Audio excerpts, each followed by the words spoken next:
ఈ రోజు ఈ వీడియోలో థండర్ బోల్ట్స్ అనే సినిమా గురించి మాట్లాడుకుందాం. ఫ్లోరెన్స్ ప్యూ, డేవిడ్ హార్బర్ లీడ్స్ గా జేక్ స్ట్రాయర్ డైరెక్షన్ లో వచ్చిన యాక్షన్ డ్రామా ఇది.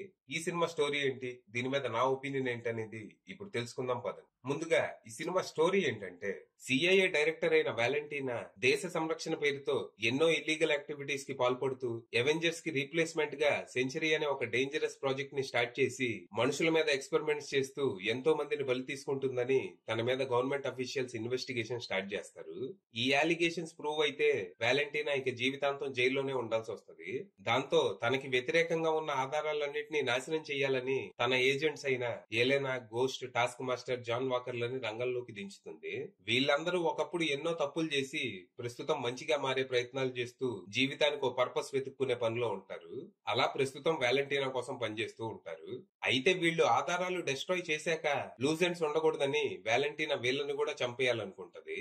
ఇక వాలెంటీనా వెన్నుపోటుతో కంగు తిన్న మన ఏజెంట్స్ ఒక టీమ్ గా ఏర్పడి తనకి బుద్ధి చెప్పాలి అనుకుంటారు. కానీ ఈలోపు ఊహించిన విధంగా సెంచరీ ప్రాజెక్ట్ సక్సెస్ అయ్యి వాలెంటీనా చేతికి ప్రపంచాన్ని కంట్రోల్ చేసే పవర్ వస్తుంది. మరి ఈ పరిస్థితుల్లో వీళ్ళంతా కలిసి వాలెంటీనాని ఎలా ఎదుర్కొన్నారు? అసలు ఈ సెంచరీ ప్రాజెక్ట్ ఏంటి? నిజంగా దీంతో అవెంజర్స్ ని రీప్లేస్ చేయొచ్చా? అసలు ఇంత పెద్ద థ్రెట్ ని స్ట్రీట్ లెవెల్ ఫైటర్స్ అయిన వీళ్ళు ఎలా ఫేస్ చేశారు? ఈ ప్రాసెస్ లో వీళ్ళ జీవితానికి దొరికిన పర్పస్ ఏంటి అనేది మీరు సినిమా చూసి తెలుసుకోవాలి. ఇక ఈ సినిమా బాగుంది, నాకైతే నచ్చింది. రీసెంట్ టైమ్ లో ది బెస్ట్ ఎంసీయూ మూవీ అనిపించింది. సినిమాలో మంచి ఫన్ తో పాటు డీప్ మీనింగ్ కూడా ఉంటది. ఈ సినిమా అర్థం అవ్వాలంటే మిగిలిన మార్వెల్ మూవీస్ అండ్ షోస్ చూడాల్సిన పని లేదు. ఇది ఇండివిజువల్ స్టోరీయే. అక్కడక్కడ కొన్ని డీటెయిల్స్ అర్థం కావేమో గానీ అవి ఓవరాల్ స్టోరీ మీద ఎలాంటి ఇంపాక్ట్ చూపవు.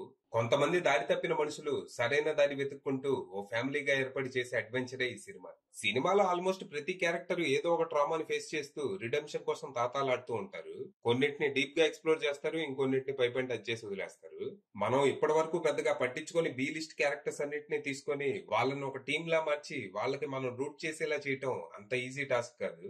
కానీ ఆ క్యారెక్టర్స్ మధ్య కెమిస్ట్రీ గానీ అందులో యాక్టర్స్ పర్ఫార్మెన్స్ గానీ అద్భుతంగా ఉండటంతో మనం ఇన్స్టెంట్ గా వాళ్ళకి కనెక్ట్ అయిపోతాం. ముఖ్యంగా ఎలెనా క్యారెక్టర్ ని బాగా ఫ్లెష్ అవుట్ చేశారు.